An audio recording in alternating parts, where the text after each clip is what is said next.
A wedding feast in Cana of Galilee, a place of celebration, laughter, and joy, became the stage for a moment that would change history forever.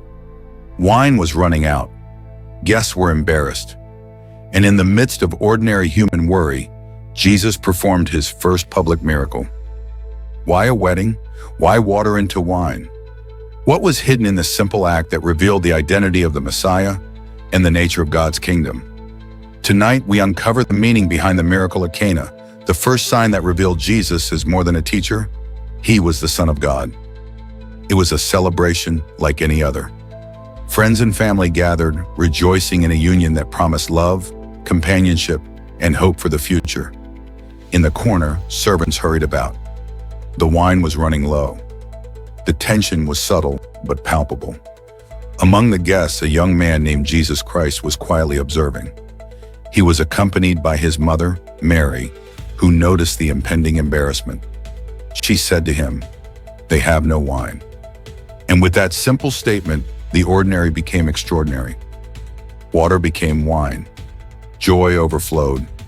A sign was revealed. But this was more than just a miracle to save a party.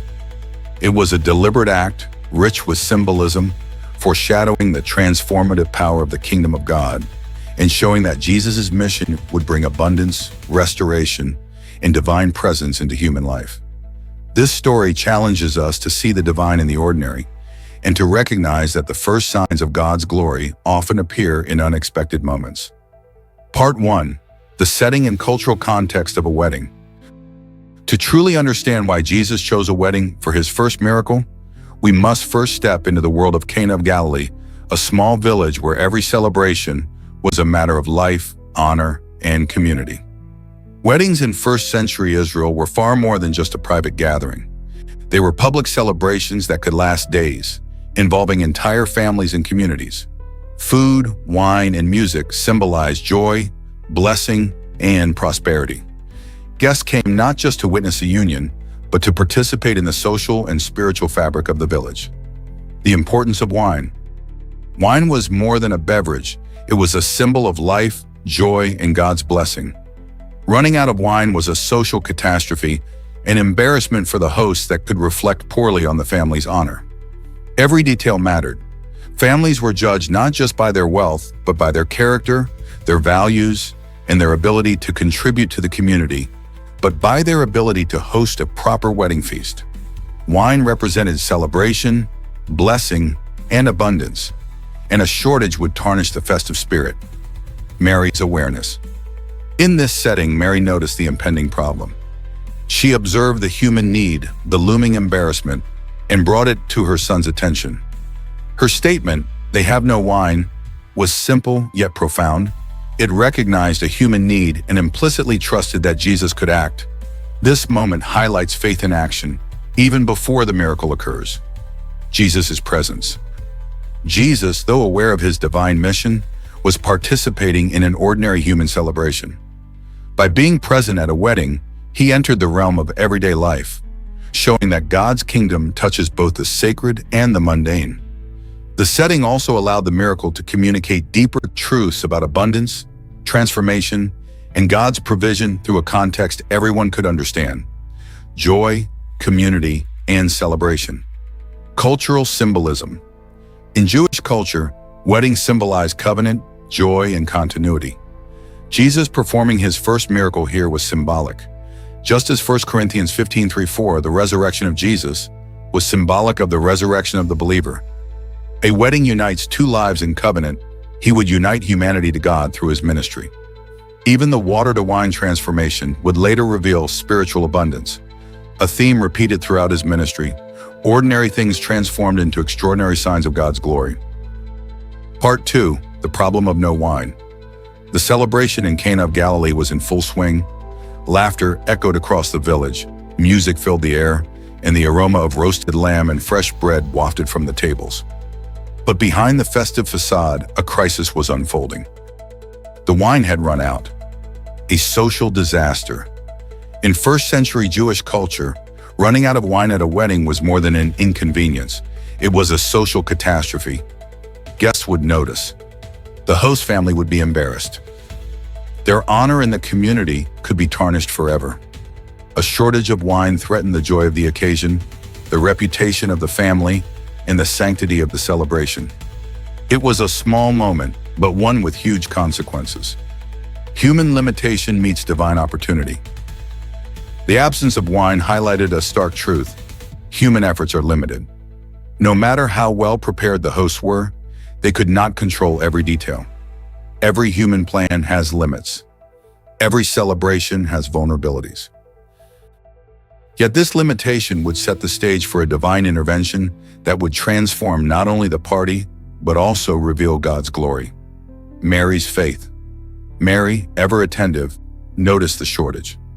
She approached Jesus quietly and said, "They have no wine." This simple observation carried profound implications. It was not just a statement of fact. It was a recognition of human need. It was an act of faith that Jesus could act, even if the timing and method were not yet clear. Mary's words became a bridge between human limitation and divine provision. The weight of the moment. For the servants, the family, and the guests, the crisis seemed immediate and mundane. For Jesus, it was the moment to reveal his first public sign, a miracle that would foreshadow the abundance of God's kingdom. The problem of no wine was more than a social embarrassment. It was a divine setup for revelation. Symbolism in the crisis. Water running out symbolized human insufficiency, while wine flowing again would symbolize divine abundance. This juxtaposition between human limitation and God's miraculous provision is at the heart of the story. Ordinary problems can reveal extraordinary grace. The mundane can become the sacred. A celebration marred by shortage becomes a miraculous sign of God's glory. Part 3. Mary's role in the power of faith. The music played on, the laughter continued, and yet behind the joy of the wedding feast, a quiet tension lingered. The wine had run out. The hosts were embarrassed. Guests could sense that something was wrong. And in this moment, Mary stepped forward. The subtle power of faith. Mary, the mother of Jesus Christ, saw more than the immediate problem. She recognized the need. She recognized her son's divine authority, and she acted with quiet, confident faith. Her words were simple. They have no wine. But behind those words lay a profound trust, a trust that God could act, even in what seemed like a trivial human problem. Faith does not always shout. Sometimes it whispers. Sometimes it points, nudges, and trusts that God will do the rest. Mary's prompting. Mary did not command a miracle. She did not demand action. She simply brought the need to Jesus' attention and trusted him to respond in his own way and time. This moment reveals a principle that resonates deeply. Human faith can awaken divine action. God's power is often revealed in response to simple, humble trust. Small acts of faith, like noticing a need and presenting it to God, can set the stage for extraordinary miracles. The role of obedience. Mary also implicitly instructed the servants, "Do whatever he tells you." This simple phrase becomes a lesson in obedience and readiness. The servants had no idea what would happen. They could only trust and act as instructed. And their obedience allowed the miraculous to flow. Without their willingness to follow instructions, the transformation of water into wine could not have occurred. Faith meets divine timing. Notice the subtle interplay. Human faith recognizes the need. Divine power provides a solution.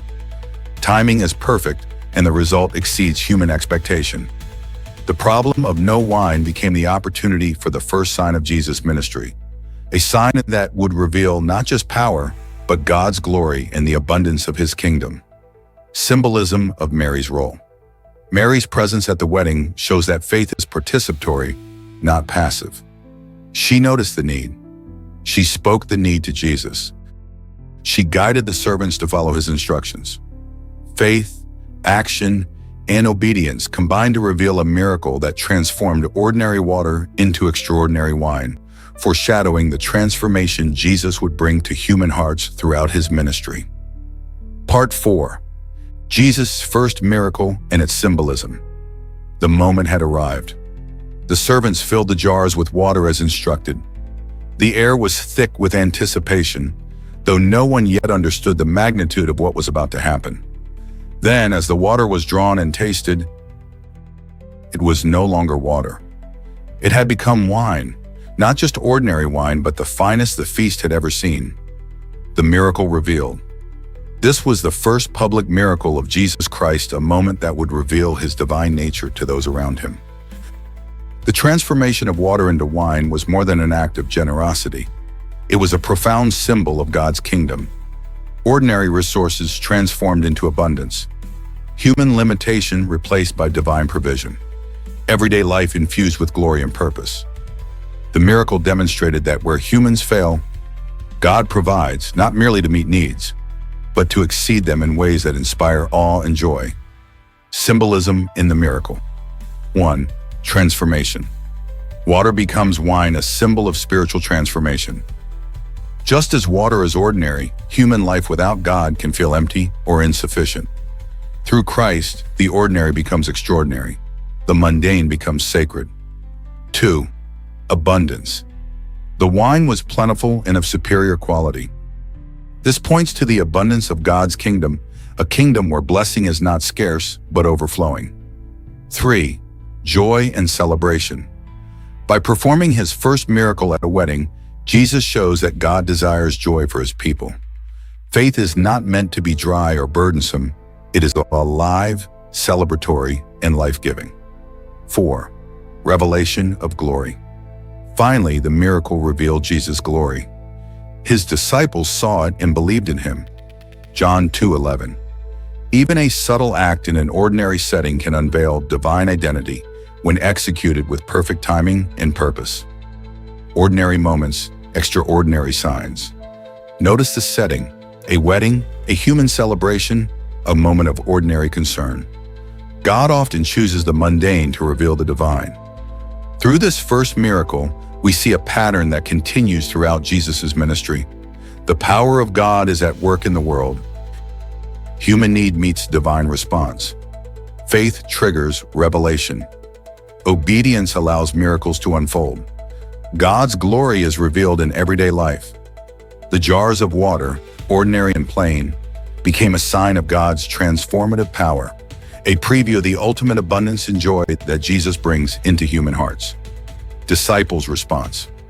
The disciples, witnessing this first sign, believed in him. Their understanding was growing. This was no ordinary man. The ordinary feast became a living lesson. The kingdom of God can transform reality itself, starting with even the simplest things. Part 5. The response of the guests and the spiritual meaning of abundance. The water had become wine. The ordinary had been transformed into the extraordinary. Yet for most of the guests, the source of this miracle remained a mystery. No one knew exactly what had happened, only that the feast had been saved, elevated, and filled with abundance beyond expectation. The guests' astonishment.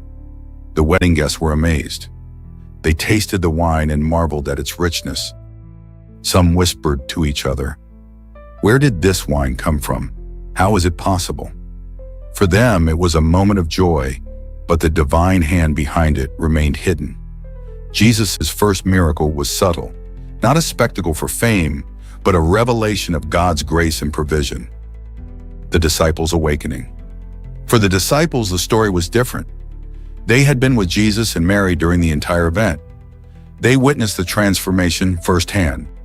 John 2:11 tells us, "This, the first of his signs, Jesus did at Cana in Galilee, and manifested his glory, and his disciples believed in him." In this moment, the disciples began to understand Jesus is more than a teacher. His power flows from God. Faith and obedience are gateways to experiencing God's glory. This first sign was a wake-up call, a demonstration that ordinary life can be infused with divine abundance when faith meets action. Spiritual lessons from the miracle. 1. Faith meets action. Mary's subtle prompting and the servant's obedience allowed the 19th century to be the most prosperous in history of miracle to happen. Faith is not passive, it participates in God's work. 2. God provides abundance. The wine was not just enough, it was the best wine. God does not merely meet our needs, He exceeds them, offering abundance in ways we cannot anticipate. 3. Joy is a divine gift. Miracles are not always about survival. They can be about joy, celebration, and restoration. God values our happiness, especially in the ordinary moments of life. 4. The ordinary becomes sacred. Everyday settings, weddings, work, meals, relationships can become arenas for divine action. God's glory is often revealed in the mundane, in ways we do not immediately recognize. The significance of abundance. The miracle at Cana foreshadows a larger spiritual truth. Jesus transforms the ordinary into the extraordinary. God's kingdom brings overflowing provision. Faith, obedience, and trust invite God to act in our lives. Just as the water became wine, our lives, when surrendered to God, can be transformed in ways beyond imagination. A closing reflection. The wedding at Cana reminds us that the first signs of God's kingdom may appear quietly, humbly, and in everyday circumstances. What seems ordinary to the world can be extraordinary in God's hands. What seems small can reveal His glory. And what seems like a simple celebration can become the first glimpse of eternal abundance.